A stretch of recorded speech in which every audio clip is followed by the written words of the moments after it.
Zohran Mamdani. Mamdani, I think that's how I say his name. I don't know. I've never heard his name spoken. How, you've never heard this guy? You are the biggest conservative commentator in the world, and you've never heard the future mayor of New York City's name spoken?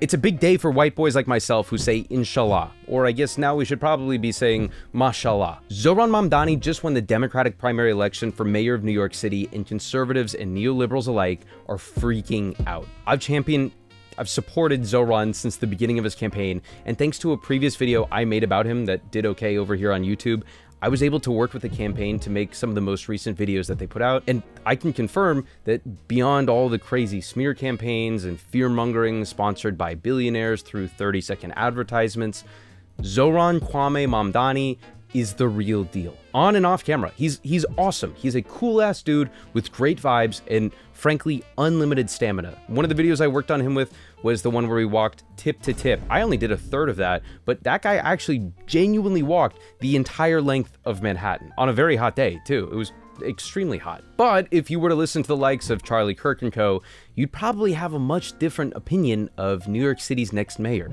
So let's try to get some insight into what your grandparents are hearing about him. It looks like Zohran is the favorite to become the mayor of New York, and he is as bad as it gets. He wants to globalize the Intifada. Charlie, you don't even know what that means. What does it mean? Charlie... He wants to globalize the Intifada. He wants to do a jihad. You are going to have to go to Mecca and kiss that big black box that I don't know the name of. All he does is just say words that aren't native English words and say, well, you don't know what this means, so it's gotta be scary. He wants to sanction Israel. He's a Hell yeah. legitimate anti-Semite, anti-Western. He wants to have city groceries. The average American does not sympathize with Israel anymore. You're gone, bud. You're standing in the past. City-run groceries. He wants to freeze the rent, build affordable housing, creating city-owned grocery stores, fare, free buses. He wants to expand and protect gender-affirming care for all young people, which, of course, is at odds with his Islam. But that's the point, is that the Islam is a means to the end of destruction of the West.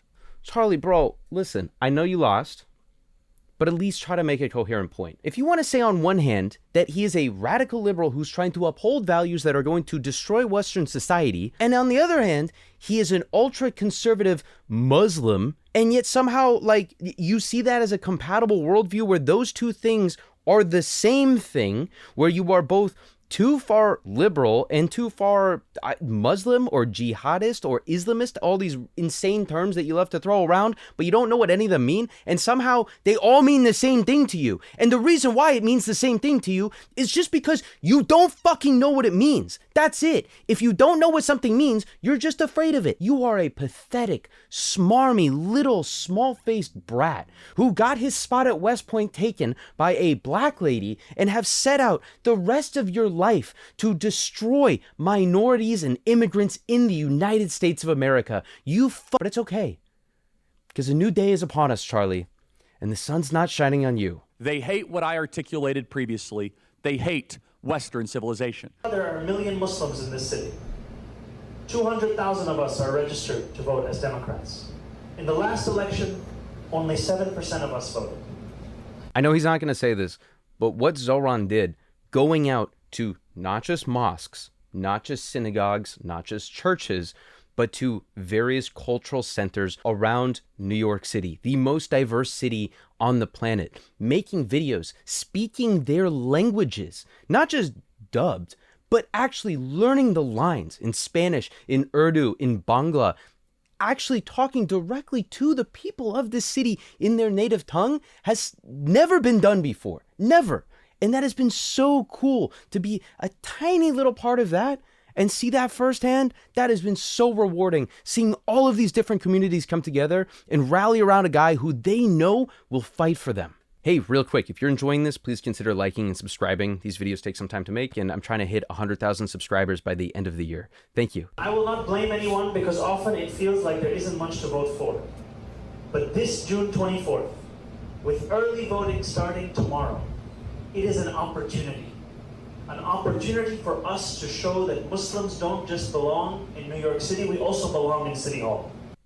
He is talking to an Islamic audience, for those of you that can't see the visual, saying that we Muslims belong in City Hall. Remember, Muslims do not believe in separation of mosque and state. One, not true, just made up, entirely made up. But two, the idea that you or evangelical Christians as a whole do, when just a couple days ago a video surfaced of White House staffers or White House correspondents talking in tongues, praying on White House grounds to deliver Donald Trump from the heavens. Bush declared war on Iraq because he said he had a vision from God. He said it was a holy war, that he was doing God's work. Christianity itself is not the problem here, don't get me wrong, but the idea that Islam is a uniquely evil or intertwined with politics, religion, it is so ridiculous. It is so silly when you actually have Christian nationalists in office who are waging wars for the God that they believe in. We as Christians are actually really kind of afraid of power because we don't want it to be corrupted. We don't want to use that power for bad aims or bad ills. That's weird. Why did you take all that billionaire money? Why'd you take all that money from Ziklag, Charlie? Why'd you work with all those organizations to rally around Christian evangelical pastors, to try to radicalize the masses in churches, to then try to get them to vote and donate for Donald Trump?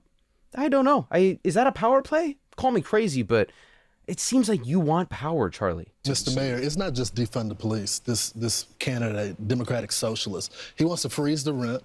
He wants city-run grocery stores, social workers to replace the police because that's going to help. He wants $60 billion of debt fund for affordable housing. He said that he doesn't want New York City to be the Istanbul of America anymore. Free buses, no cost for childcare, baby baskets for newborn, and a $30 minimum wage. How can someone vote for this? He's a snake oil salesman. Mm-hmm. He will say and do anything to get elected.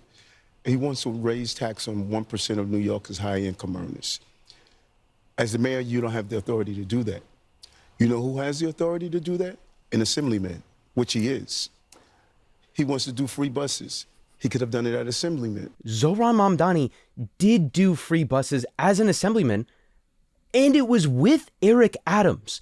Zohran has gone on record multiple times actually praising Eric Adams' cooperation in the efforts that he pushed in a pilot program to test out limited quantities of free buses across neighborhoods. It helped buses get to places on time and drastically reduced the amount of violent crime on buses. He doesn't understand the power of government and how you must making sure you improve your economy, raise the standard of living, and this is what we've done in the city. And he doesn't understand if you want to get things done, you got to make some phone calls to a gentleman named Mr. Erdogan, and maybe make some first-class visits to the New York City of Turkey, and then that's how you get stuff done over here in the Istanbul of America. It's not like landlords are ever going to stop renting their apartments for zero profit. Because, by the way, being a landlord is a very low margin business. Okay? These are generally not people that are reaping insane profits. I thought this was satire. When I first saw this clip, I thought he was kidding. He's saying that, man, being a landlord, it's really tough. The amount of money you make as a landlord, basically nothing. The margins are so small, most of the money is going to paying the mortgage. Which, once the mortgage is paid off, then you do own the property. But it's so tough. It's such a hard job being a landlord.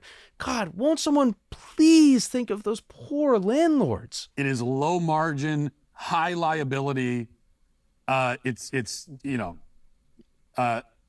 so if you don't let people turn even the small profits they're turning, you're not going to have places to live anymore.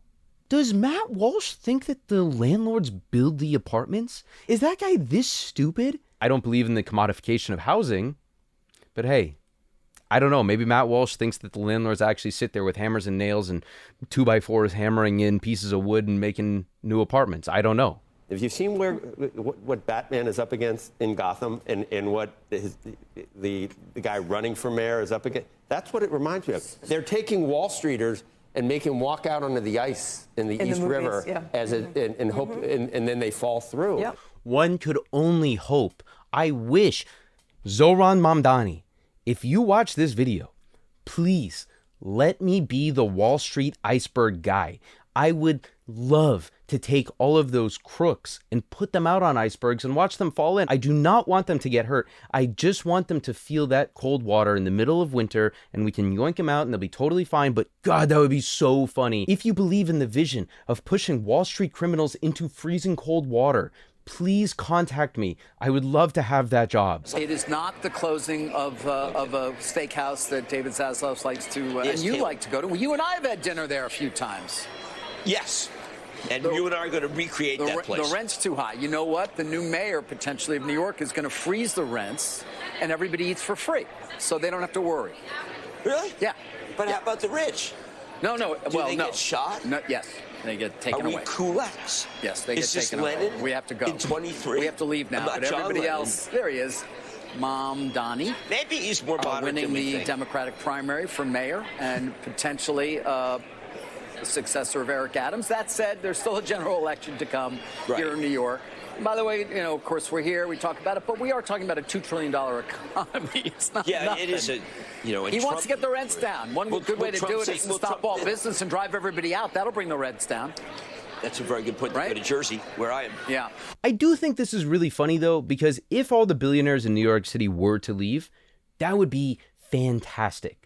As long as we get to take those billionaire row mega mansions that block the sun from entering into Central Park, if we get to take those with us as they depart, I'm totally with that game plan. If you can't tell, we're in for months or years of some of the greatest political commentary that we've really ever seen. Hopefully Zohran Mamdani lives up to the expectations that I have, that I assume that you probably have as well. And I also really hope that these commentators keep going forward with their incredible pieces of commentary as Zohran gets to enact more and more of his Maoist third worldist policies. Anyway, thank you so much for watching. If you enjoyed this video, please consider liking and subscribing. And if you live in the People's Republic of New York, I hope you enjoy the Mamdani century. I'll see you in the next one.